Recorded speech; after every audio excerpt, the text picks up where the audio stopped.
miembros de nuestro Congreso, de la Cámara de Diputados, y específicamente de las comisiones que se han mostrado interesados en conocer un poco lo que es este tema de la tarifa, la definición de la tarifa para el año 2003, sus efectos, un poco extrapolando sobre nuestra realidad económica, sobre los intereses de nuestro país, entendiéndose entonces nuestro país, el Estado paraguayo y la ANDE. La ANDE por ser la copropietaria del emprendimiento y la única entidad compradora en nuestro país del servicio eléctrico de la Itaipú, conforme determina el tratado, y el Estado paraguayo por ser el beneficiado especial en su carácter de alta parte, una de las altas partes contratantes, como bien lo define el tratado, y beneficiado el Estado por las regalías del anexo C, cuáles son los royalties por el uso del agua para generación de energía, y de la compensación por cesión de energía, que es la retribución especial que está contemplada en el tratado para una de las altas partes, aquella que utiliza menor cantidad de energía de lo que en derecho le corresponde utilizar el 50% de toda la energía generada en la central. Bueno, entonces hemos conversado en algunas oportunidades con algunos de los señores diputados aquí presentes y otros de otras comisiones también, y les hemos manifestado personalmente yo y los directores que participan directamente en este tema, el director técnico, el ingeniero Tene me acompaña aquí, y el director financiero, el ingeniero Taboada, que estaba previsto que me acompañara, pero yo vine de una reunión en el Ministerio de Obras Públicas y quedó participando, siguiendo a participar el ingeniero Taboada, y particularmente me acompaña también el ingeniero Valdés, que es el gerente responsable por la contabilización y comercialización del servicio de electricidad de Itaipú, y el ingeniero Hugo Olivera, que es nuestro asesor de comunicación social, el que entra en contacto aquí con el responsable por la comisión. Entonces, siempre dijimos nosotros, ustedes los legisladores deben conocer en profundidad estos temas, y nosotros somos libros abiertos, tenemos que ser libros abiertos para esto, y así siempre nos constituimos. Creo que es conocido por todos el modelo de gestión que nos impusimos desde el 23 de mayo y el que estamos practicando abierto para la prensa. Hemos llevado a cabo paneles, debates con la invitación más amplia posible, con nuestros sindicatos, abriéndonos a todas las preguntas de ellos, en la Cámara Paraguaya de Consultores y el Centro Paraguayo de Ingenieros, y últimamente en la FEPRINCO también. Hemos participado de debates con los especialistas que analizan el tema desde fuera de Itaipú, el tema de Itaipú, ¿no es cierto? Hemos tenido conversaciones larguísimas con el ingeniero Canete en mi escritorio por más de 3 horas y media analizando este tema, y otros periodistas como por ejemplo el ingeniero Ramón Montanía de la revista Mundo de Electricidad. Un debate directo por Radio 1 de Marzo por más de 2 horas también con el ingeniero Canete y cosas así, ¿no es cierto? Entonces, hoy realmente a nosotros nos constituye un motivo de alegría especial estar compartiendo con ustedes, y ojalá esto se repita en otras comisiones también, tanto en diputados como en senadores también, ¿no es cierto? Bueno, entonces yo había manifestado que en esa intención de ser abierto, amplio, directo para con ustedes, que me podrían conceder la paciencia de aproximadamente 1 hora o 1 hora y 15, o si ustedes quieren más resumido, estamos a lo que ustedes, los dueños de casa y los interesados particulares. Preparamos nosotros el mismo material que voy a dejarles a ustedes aquí, las láminas, y después vamos a también compartir con ustedes si habilitan a que se grabe, ¿no es cierto?, en audio esto. Entonces acá están todas las láminas que nosotros vamos a pasar, y así hicimos en todos los paneles de debate. Esto está especialmente preparado, le hago entrega al presidente de la comisión, entonces, y si quieren otras copias, podemos prepararles para cada uno de los miembros de las comisiones. y vamos a dejarles también el impreso de cada una de estas láminas. Entonces vamos a empezar. El tema que agendamos aquí es el que está ahí, la reducción de la tarifa de Itaipú, que es preparado para el Congreso Nacional, Cámara de Diputados, las comisiones de Obras, Servicios Públicos y Comunicaciones. Y entonces es importante saber dentro de qué estamos, cuál es el ambiente en el que nosotros nos movemos, y nuestro ambiente fundamental es el Tratado de Creación de la Itaipú Binacional como una entidad que pertenece en partes iguales al Paraguay y al Brasil, teniéndolos entonces a los estados como altas partes, y genera entonces en la igualdad de derechos también igualdad de compromisos y obligaciones. Y el tratado se constituye también por 3 anexos, los denominados anexo A, anexo B y anexo C. El anexo A es el que trata del estatuto de la organización, ¿no es cierto? Cómo se estructura un consejo de administración, un directorio ejecutivo, qué son los directores, cuáles son las funciones para cada uno de ellos, y las direcciones, cómo se estructuran también, personal y todo eso. El anexo B, que habla del proyecto de Itaipú, que dice qué es lo que se quiso hacer con eso, ¿no es cierto? Si era una central con 2 unidades generadoras o con 15, con una subestación, con líneas de transmisión, hasta dónde, con qué tecnología, con qué tensión, con qué corriente de salida y todo eso. Y el anexo C, que trata de las bases financieras y de prestación de servicios de la Itaipú Binacional. Entonces, el anexo C es lo que en sí engloba el tema objeto de nuestra convocatoria aquí ante ustedes. Y entonces, adicionalmente a estos 3 anexos y al tratado en origen, porque el anexo C está determinado que tiene un plazo de vigencia hasta 50 años luego de su promulgación, ¿no es cierto? Y eso va entonces hasta el año 2023, hasta abril del año 2023, como ustedes saben, cuando las altas partes negociarán entonces su nueva versión con nuevo plazo y todo eso. No es que el tratado penezca en ese año, es este anexo pues, va a estar ahí. Pero todo esto se hizo en la década del 70, en la primera mitad de la década del 70, y estamos hablando entonces de que este anexo se va hasta el 2023. Consecuentemente, las condiciones de aquel entonces no son ya las mismas de hoy, ni serán las de aquí a 15 años ni 20 años. Entonces, se previeron mecanismos para ajustes, y esos ajustes hacían parte de la conveniencia de ambas altas partes, y eso se puede hacer a través de las notas reversales que intercambian las cancillerías, que tienen que ser del mismo tenor, ¿no es cierto? Apenas en idiomas diferentes, y esas notas reversales entonces incorporan algunas alteraciones a los anexos, al tratado y cosas así. Entonces se incorpora también como parte integrante del tratado. Seguimos entonces. Y el tratado en sí ya toca una parte de lo que es objeto del anexo C. Y en el artículo 13, este artículo 13 nosotros usamos mucho. Dice claramente, la energía producida por el aprovechamiento, o sea, por Itaipú, será dividida en partes iguales entre los 2 países. ¿Se acuerdan que dijimos la compensación por cesión de energía? Nos corresponde la mitad de la energía que pueda ser producida por la Itaipú. En la forma en que eso, cada una de las altas partes adquiera o quiera adquirir, siendo reconocido, dice, a cada uno de los países el derecho de adquisición.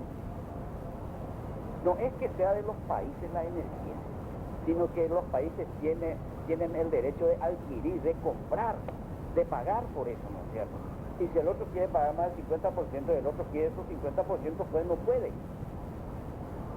Pero no puede decir, esto es mío, ¿no es cierto? Y si vos querés llevar, yo te voy a cobrar, por eso te voy a cobrar una tarifa. Eso no. El derecho de adquisición, dice, de la energía que no sea utilizada por el otro país. Y tiene este parágrafo que dice, las altas partes contratantes se comprometen a adquirir conjunta o separadamente en la forma que acordaren el total de la potencia instalada. Y esto es muy importante, señores, porque es lo que hizo posible que Itaipú existiera, porque si no, económicamente no sería posible. Porque si nosotros decimos tenemos el derecho de adquirir 50% y si no tenemos condiciones de usar eso, no adquirimos, y el otro simplemente dice yo tengo el derecho y la obligación de adquirir 50% y con eso me basta. ¿Y qué pasa con el resto que no adquirió el Paraguay, por ejemplo, cuando sabemos que en los comienzos el Paraguay solamente necesitaba, era muy escasa nuestra demanda, nuestra necesidad, y solamente necesitaba en torno de 160 megawatts de potencia, y la potencia instalada de Itaipú era la que Itaipú colocaba a disposición 10.787, imagínense, de 5.000 y algo, 5.350 y algo, nosotros decíamos queremos usar 160. Ahí, señores, surge una nota reversal importantísima de 1976, antes entonces de construirse Itaipú, para que se pudiera tener como válida esa ecuación económica. Entonces dice, se compromete a la Electrobras a adquirir la totalidad de la potencia de la central hidroeléctrica luego de descontada la potencia contratada por la ANDE. O sea, en términos simples, señores, de 10.787 dividido 2, 5.000 y algo, Brasil y Paraguay, pero se le compromete al Brasil a adquirir esos 4.000 y pico o 5.000 y pico que el Paraguay no estaba utilizando. O sea, se le comprometía a la Electrobras a adquirir casi el 98% de lo que la Itaipú decía, yo voy a producir tanto. Y Itaipú tiene el derecho de definir cuánto va a producir. Entonces, esto es muy importante, al cual vamos a volver más tarde. Seguid, por favor. Después entramos para interpretar el contenido del anexo C, las definiciones, habla de lo que es la potencia instalada, que es simplemente lo que dice nuestro anexo B, que Itaipú deberá contar con 18 unidades de 700 megawatts de potencia cada una, y esta por 18 da 12.600, que es un valor por todos conocido, ¿no es cierto? Y ahí habla de la potencia contratada, que es la potencia medida en kilowatts, que la Itaipú pondrá en carácter permanente.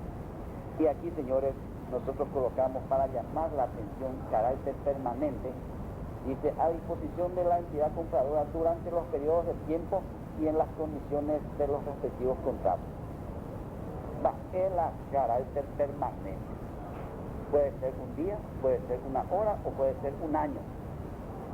Y aquí aparece un otro concepto como definición oficial, lapso de operación y facturación el mes calendario.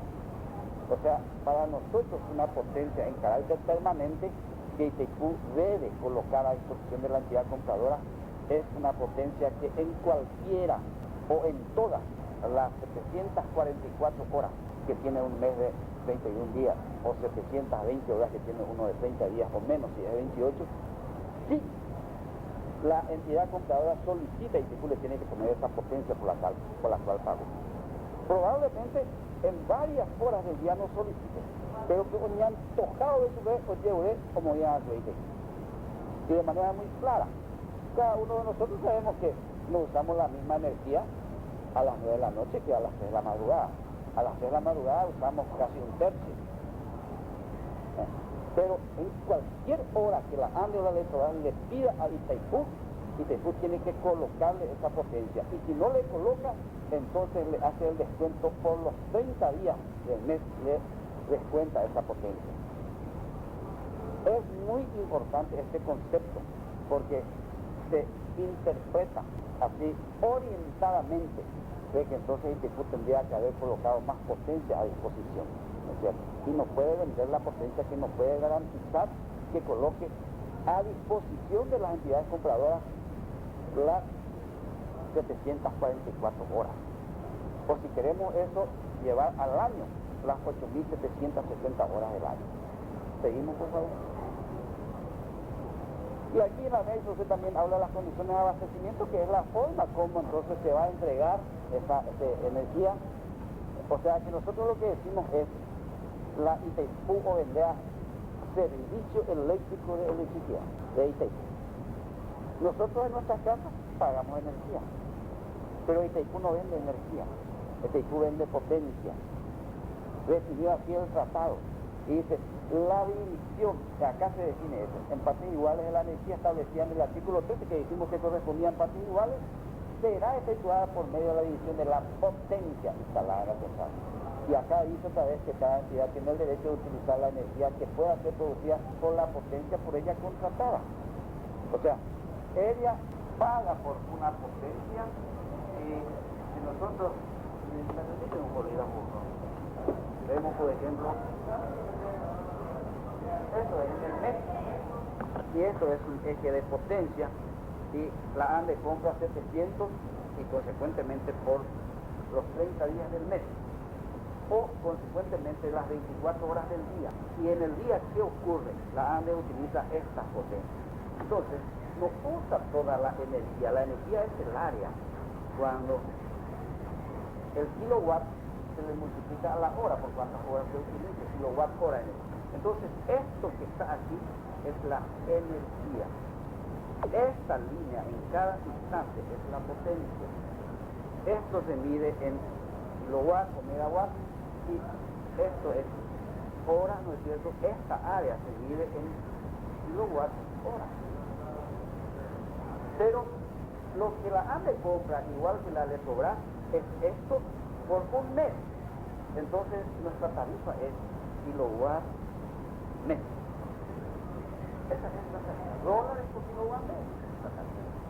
Entonces dice, cada entidad compradora puede utilizar la energía que pueda ser producida por esta potencia conforme ella quiera. Acá no necesitó las 2 de la madrugada, aquí es 0 horas, las 2 de la madrugada y no pidió. Y acá necesitó su potencia contratada y que tú le tuvo que dar. Y queda entendido, dice que cada entidad podrá utilizar dicha potencia por ella contratada durante el tiempo que le conviniere, dentro del lapso de operación. Porque hay una realidad concreta. En el año, la Itaipú vende esta potencia. De las 18 máquinas da esta potencia. Y esta potencia por el tiempo, por 8.760 horas, esta área, 10.787 por este valor, me da 94.494 gigawatt hora en el año. Y Itaipú no puede, no tiene agua. Pero apuesta a vender esto porque sabe que de madrugada no se lleva y el agua está ahorrado ahí. Entonces lo que Itaipú puede producir es aproximadamente esto. Y eso si nosotros traemos aquí al día, en el día a día, la ANDE tiene que saber entonces que esto que nos está produciendo aquí le da la garantía de que pueda pedir esto, ¿no es cierto? O de repente también la Itaipú le dice, yo aparte de la potencia que te vendo, más adelante vamos a decir, entonces te digo cuánto nomás de esta área puedes llevar. Y ese es un derecho de Itaipú consagrado en el tratado. Exactamente por eso, porque Itaipú no sabe que no puede. Si le piden todas las horas de cada día del año, sus entidades compradoras, Itaipú no tiene que darle. Itaipú es la hora. Entonces, seguimos por favor. Ahí entonces vamos todavía dentro del anexo C y entramos en el costo del servicio de electricidad. Camino a nuestro tema que es la definición de la tarifa. Porque el anexo C dice que la Itaipú no tiene que rizar lucros. No puede ser esa empresa de carácter comercial, como alguien dice por ahí, que genere lucro. Itaipú no puede generar lucro. O sea, no tiene que objetivar ni tiene que tener déficit. Y si por acaso tiene lucro o déficit de cada ejercicio, eso tiene que diluir necesariamente en el ejercicio siguiente. Si le sobró plata, esa plata ya pagará los egresos del año siguiente. Si le faltó plata, tiene que aumentar la tarifa para poder recuperar eso y no puede pasar el ejercicio siguiente. Entonces, Itaipú es una empresa que, como vimos, vende todo su producto. Lo que a la Itaipú se le antoje producir, tiene el derecho de que sus entidades compradoras readquieran en la totalidad. Dentro de las entidades compradoras, la ANDE tiene la prioridad en decir, compro lo que quiero. Y en el compro lo que quiero surge inmediatamente el compromiso de la Electrobras, compro lo que sobra, queriendo o no queriendo. O mismo que no llegue, como ocurrió durante muchos años que tuvo que pagar y llevar, porque el parque energético en la demanda energética brasileña no requería todo eso, pero para porque si no Itaipú se tornaba inviable. Entonces, si nosotros decimos que la Itaipú no debe generar lucro ni déficit, tenemos que saber cuál va a ser nuestro costo de un determinado ejercicio, porque la tarifa, señores, se determina para cada año y la tarifa no tiene por qué mantenerse constante por obligación, por esencia. La tarifa puede subir o puede bajar de acuerdo a las características de cada año. ¿Cómo? Bajó y subió. Sí, la historia muestra eso. Ya bajó y subió. Entonces,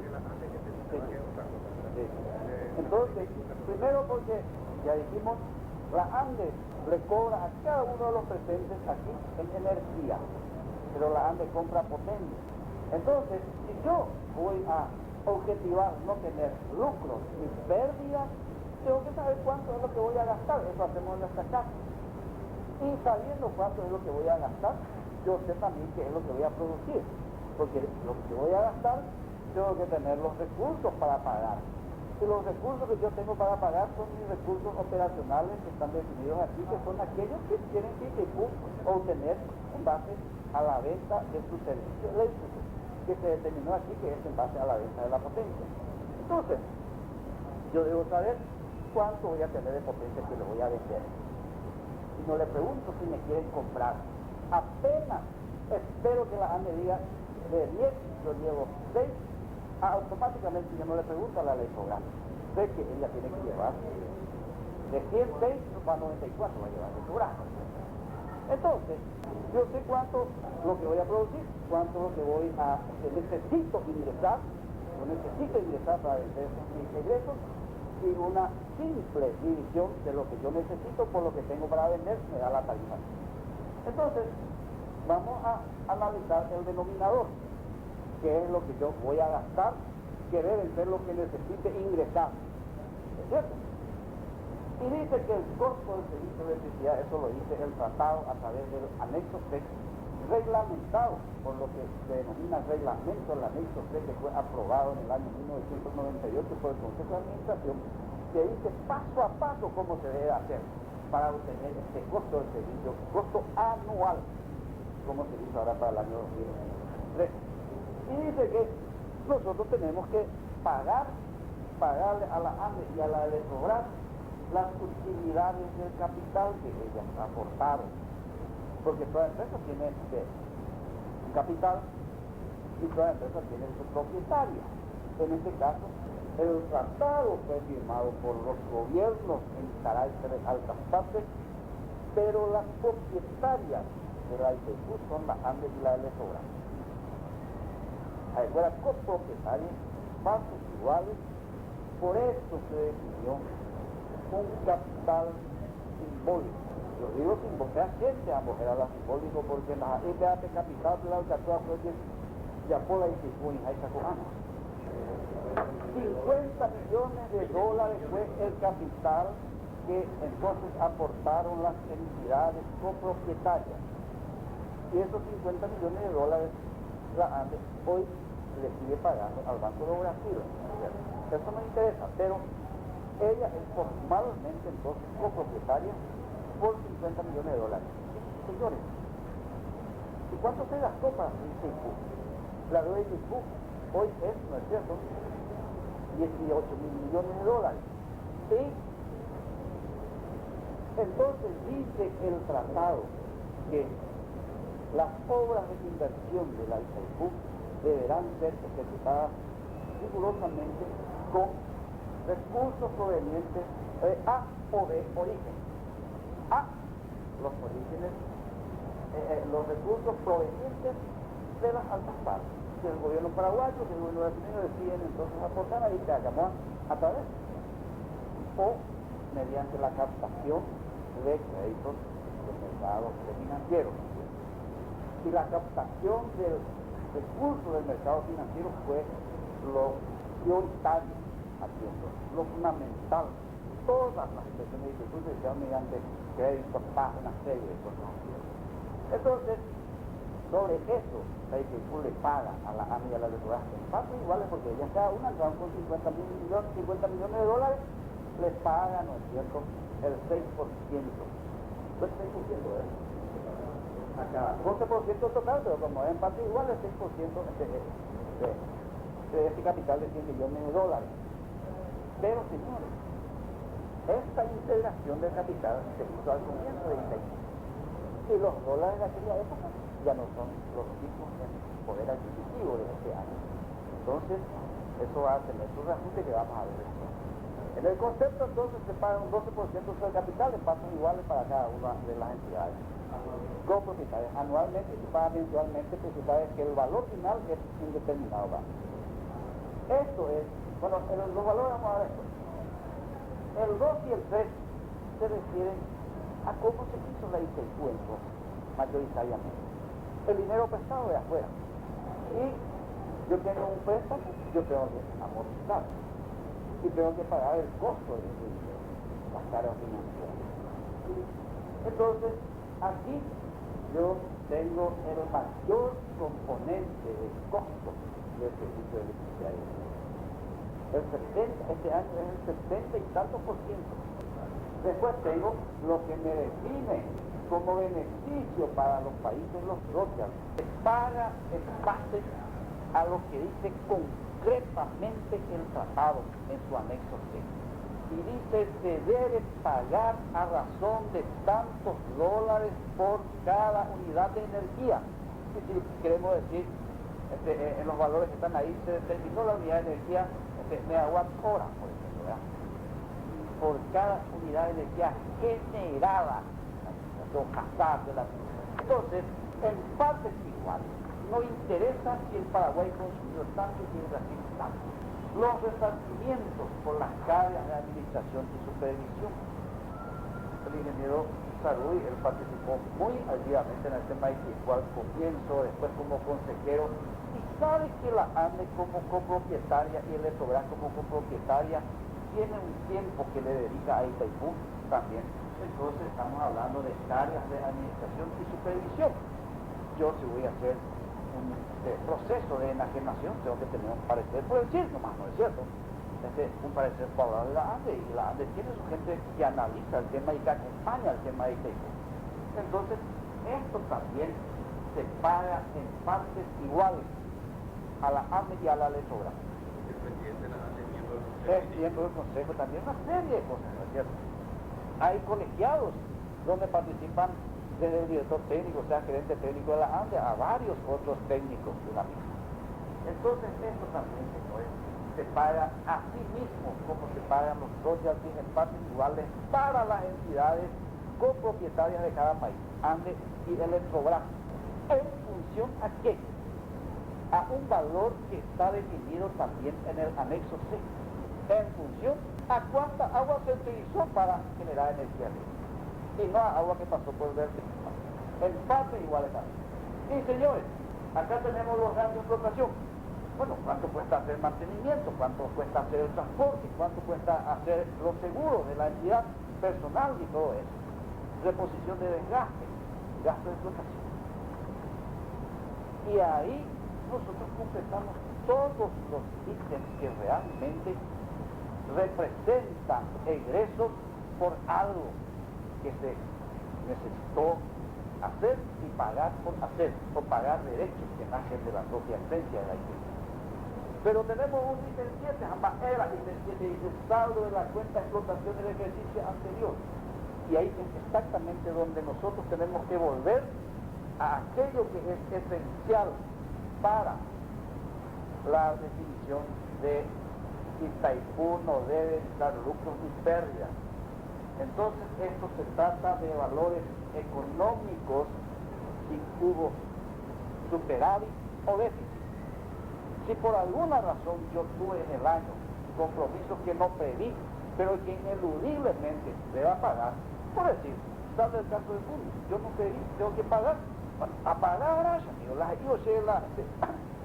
instancias judiciales, en definitiva, yo no puedo decir no puedo pagar porque uno tiene, ¿no es cierto? Entonces, vas a pagar seguramente y vas a tener que recaudar el año próximo, cosas así. O si estaba previsto pagar algo y no se pagó, entonces económicamente no se realizó. Y eso entonces se tiene que diluir necesariamente en el ejercicio siguiente. ¿Por qué? Si a mí me sobró recursos que yo ingresé y no gasté, entonces no voy a guardar, y uno puede guardar, tengo guardada, entonces ya se constituye en lucro. Para que no se constituya en lucro tiene que devolverle, entonces, a ese que pagó de más. Y entonces consecuentemente dice, a mí me sobró 100 millones de dólares, ya no necesito pagar eso el año próximo y deduzco de mis egresos totales, les resto a mis egresos totales, entonces ese es el componente que regula eso. Sí, ingeniero.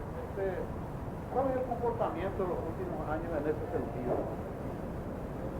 En los últimos años el comportamiento, por lo menos en los 3 últimos años, es de superávit económico y del orden de 100 millones de dólares. 100 millones de dólares. Eso ustedes tienen la lámina que le vamos a mostrar también. Entonces pasamos.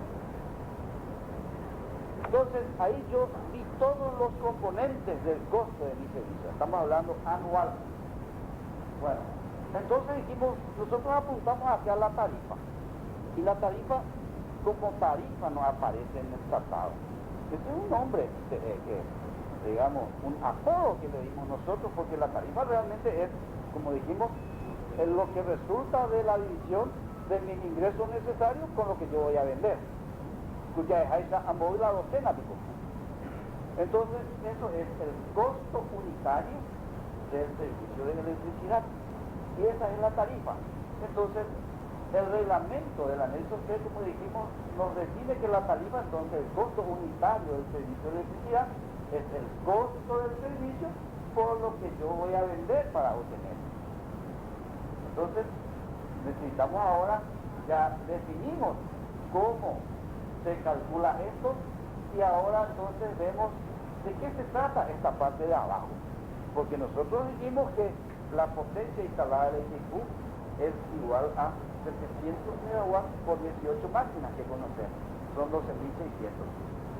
Pero, ¿será que el IQ tiene condiciones de garantizar que las 18 máquinas operen las 8.700 horas del mes?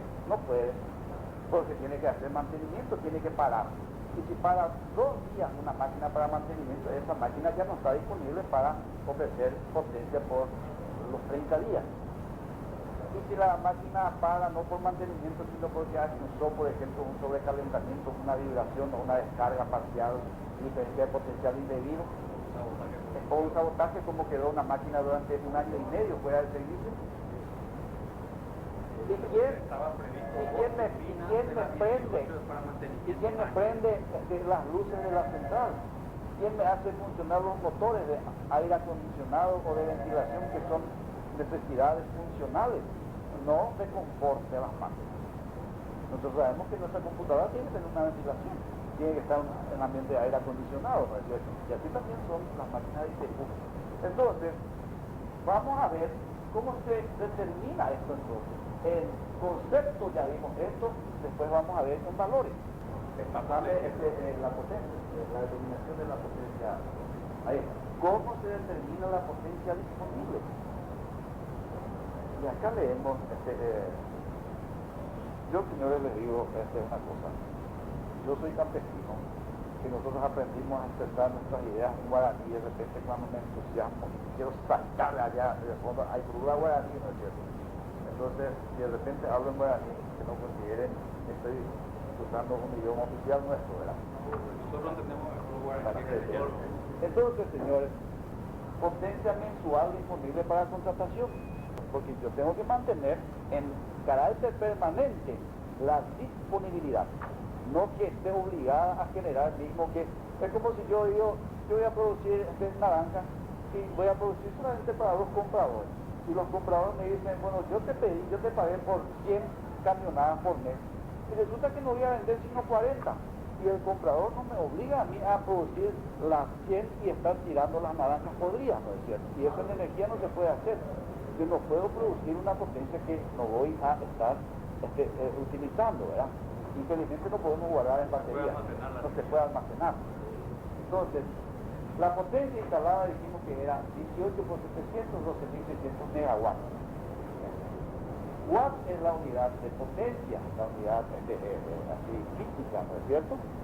Y mega es solamente millón. En vez de decir 12.600 millones de watts, estamos diciendo 12.600 megawatts. Dijimos que nosotros no podemos garantizar que las 18 máquinas operen ininterrumpidamente. Y hoy, señores, y en eso digo con mucho orgullo, el montaje electromecánico de la ITQ se dividió básicamente en dos partes principales. Y eso sabe aquí, querido amigo, mucho me aprecio siempre decir que es compañero de facultad en la cosa. La parte de producción del montaje estaba con lideranza y la parte del control de calidad estaba con absoluta lideranza paraguaya. Y nosotros llegamos en el 80 cuando se estaban colocando los primeros rieles y participamos de cómo tenían que alinearse estos rieles para la traslación de los equipos para el montaje. Y el control de calidad que se hizo a las instalaciones de ITQ era de los más rigurosos, porque ya hubo gringo, americano, canadiense, francés, mundial. Por ejemplo, no de nunca no dice con agua. Entonces, hoy, señores, la ITQ binacional tiene la central hidroeléctrica con los valores indicativos, índices de performance más elevados del mundo. Y conste que nuestras máquinas son prototipos. Prototipos. No fueron copiadas de otras máquinas que ya existen funcionando con estos tamaños. Y así y todo, ¿no es cierto? No existen índices de disponibilidad de máquinas en el mundo que le alcance a la ITQ, con mucha honra y orgullo paraguayo. Consecuentemente también los índices de paradas forzadas, porque se recalentó, porque esto o por aquello, son los más bajos. Y no existe una central hidroeléctrica que haya producido en un año la cantidad de energía que produjo ITQ, que es detentora de este récord. A usted ahorita de mis queridos hermanos, con potencia de mantenimiento, porque ITQ Rico apostó a un concepto de mantenimiento preventivo programado, y eso algunos hacen con sus autos, los que tienen condiciones, los que tienen plata. No, yo mi auto cada 6 meses. Yo mi auto llevo cada 6 años cuando comienzan a pararme ahí, qué sé yo, ¿verdad? Pero ese que lleva cada 6 meses, él tiene la seguridad de que solamente le hace mantenimiento preventivo, ¿no es cierto? Cuando yo llevo, es ya cuando mi auto en particular, es cuando el tambor ya estaba allá, más o menos, el otro no. Y ITQ apostó por el mantenimiento preventivo programado y para su unidad generadora, mismo que ella esté funcionando así excelentemente. Y si cada año parará haya por mantenimiento preventivo en mis 18 máquinas, el total de mis máquinas yo tengo que parar. Y tengo intervenciones que me duran, por ejemplo, de 10 días, 12 días, 15 días. Hago funcionar por ahora y voy a dar pepito para eso, para con un residuo para papá. ¿No es cierto? Eso hace la ITQ. Y consecuentemente es 2 unidades para mensualmente. No para 30 días. Pero una que para siquiera 8 días ya no puede generar los 30 días y descuenta eso. Entonces acá ya me descuenta 1.400 de esto. Y yo dije que también necesito prender mis luces, mis motores, todo esto lleva. entonces consumo una parte de lo que la propia instalación está produciendo. Es como si yo tuviese una fábrica de alcohol y gran parte de mis instalaciones funcionan al alcohol. Yo no voy a salir a comprar afuera alcohol para hacer funcionar mi instalación, voy a usar lo que yo ya produzco, ¿no es cierto? Entonces, y tenemos esta otra parte que es la reserva de potencia operativa, que es un compromiso que toda central generadora de energía tiene con el sistema al cual se debe. ¿Y cuáles son los sistemas a los cuales nosotros nos debemos en Itaipú? El sector eléctrico paraguayo y el sector eléctrico brasileño. Entonces, dice esto que si de repente me sale la ANDE con sus máquinas de 200 megawatts, yo como Itaipú tengo que tener condiciones de contribuir rápidamente para solucionar ese problema de la ANDE para que eso no me genere entonces disturbio en la atención del sector eléctrico paraguayo.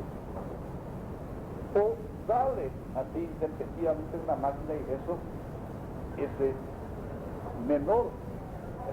menor potencia del sistema me genera desequilibrio en la frecuencia y ahí se van al tacho una serie de dispositivos. Entonces para eso es una contribución formal en todo sistema que cada central contribuya con una parte de su generación en base a lo que produce.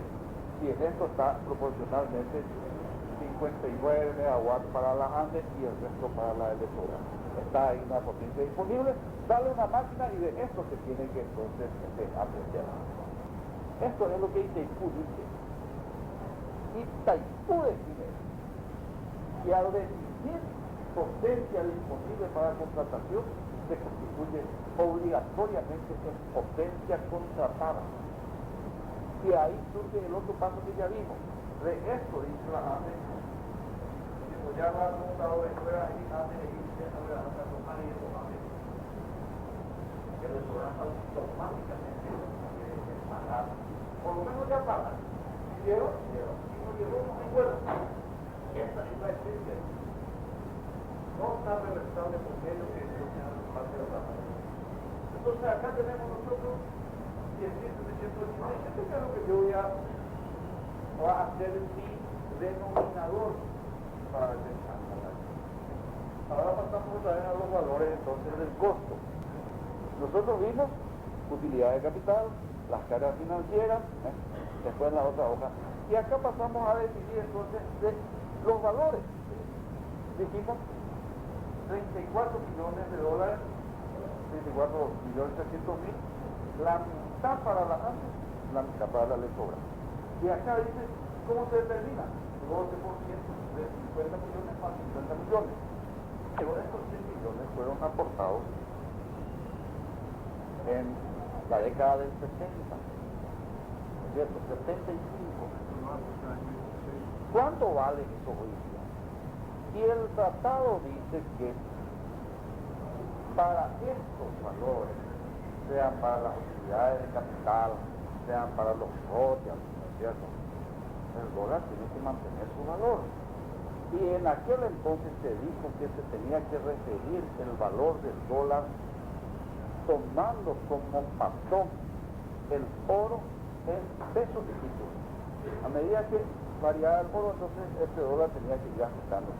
Pero luego ya, en la década del 70, en el 73, el dólar dejó de tener referida su paridad con el oro. O yo aduma y a veces ya se le fue esto. Entonces Itaipú, en la obligación que tenía de mantener, por decir así, entre comillas, el valor adquisitivo, señor, que iba a llevar el dólar, ¿a qué vamos a comparar entonces? Y se apuntó a los Estados Unidos y dijo, bueno, acá nosotros tomamos como referencia el IPC, por la inflación, un componente para determinar la inflación es el IPC, ¿verdad? Bueno, entonces se dijo, vamos a referir el dólar para pagos a alteraciones de la inflación de los Estados Unidos, de la inflación.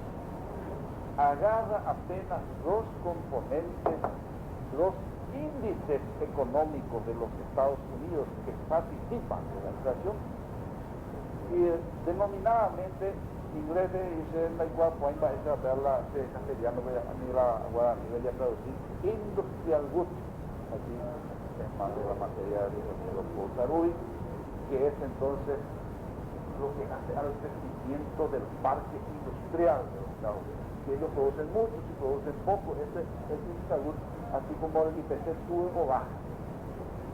Y el consumer price, o sea, en la índice del consumidor, como sería nuestro índice. Y estos valores entonces son los que en definitiva nos dicen inflación para inflación que se haga. Y entonces, señores, así se determina cómo nosotros vamos a actualizar este resultante de 12% de 100 millones de dólares para que me tenga el mismo valor del 75 a ahora.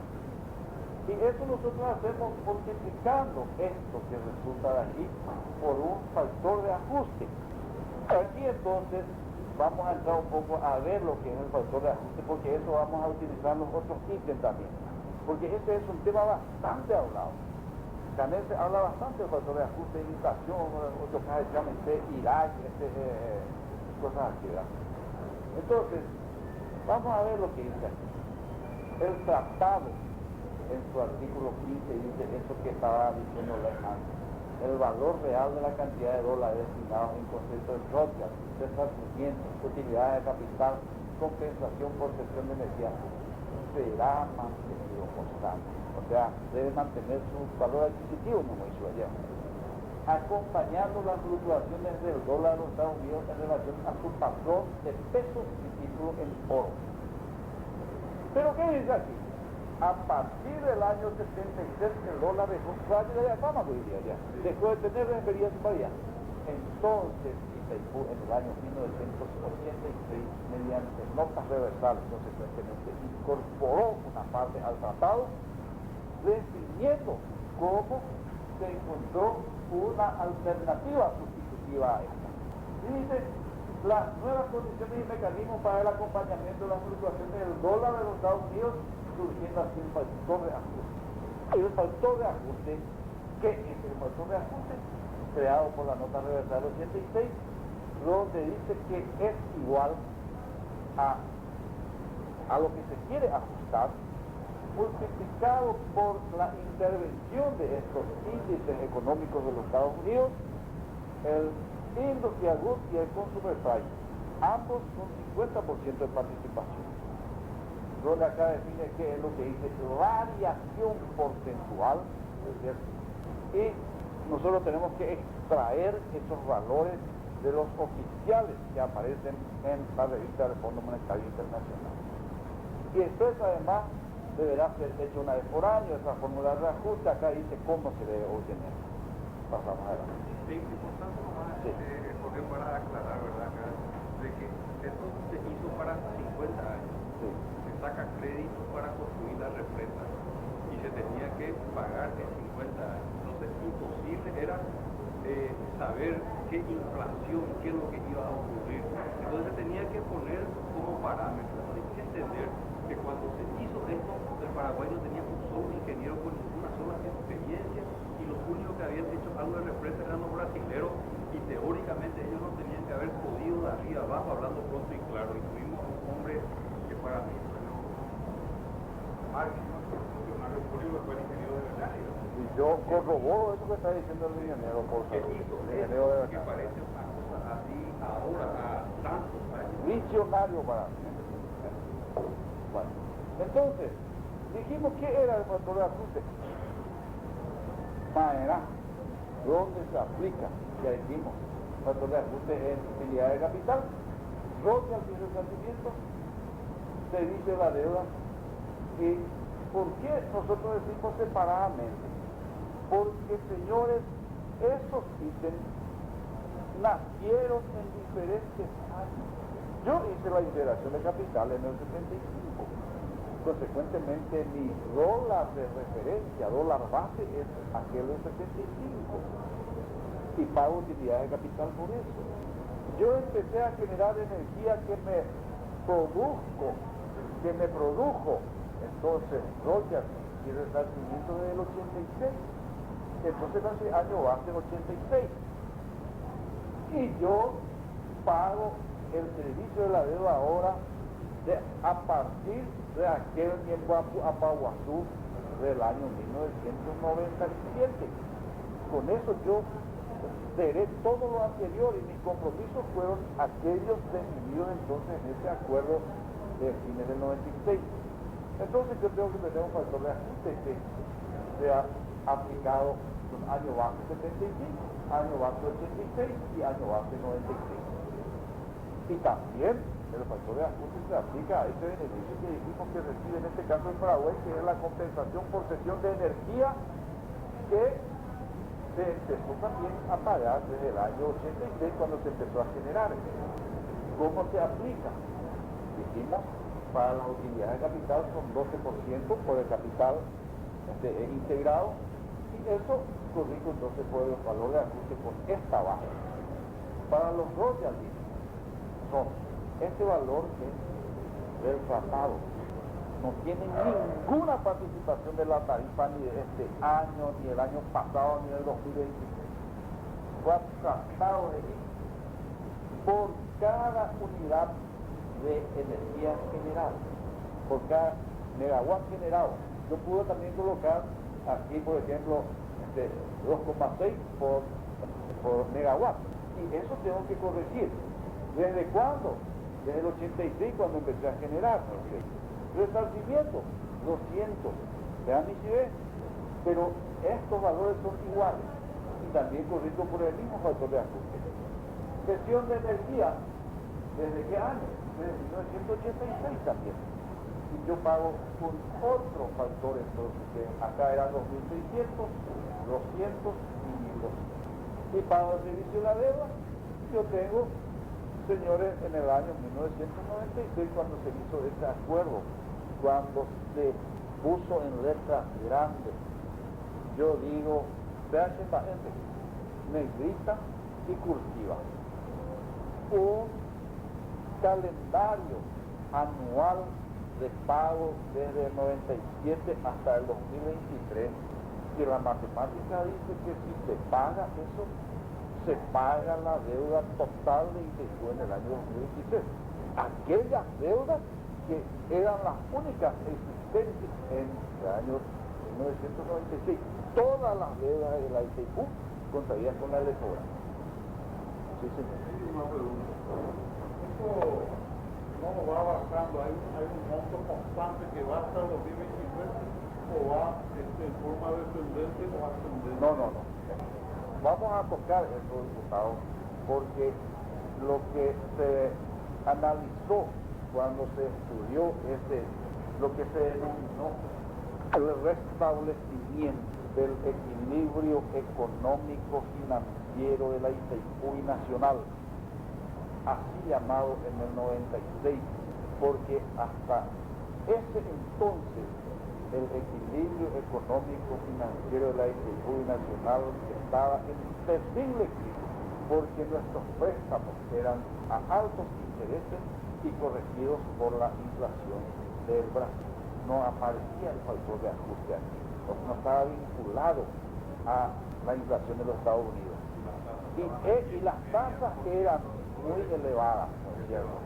¿Cómo se negoció, señores? No me pregunten, pero yo hablo de los resultados. ¿Y cuáles fueron los procesos para llegar a ese resultado? Se estudiaron 34 alternativas que miraban algunas. Si le iba a vender a ese producto, ese consumidor fuera. Y no puedo simplemente agarrar demasiado en serio eso de que ITQ define cuánto va a vender y le pone la tarifa y de repente nosotros los paraguayos no podemos pagarle, ni el Brasil.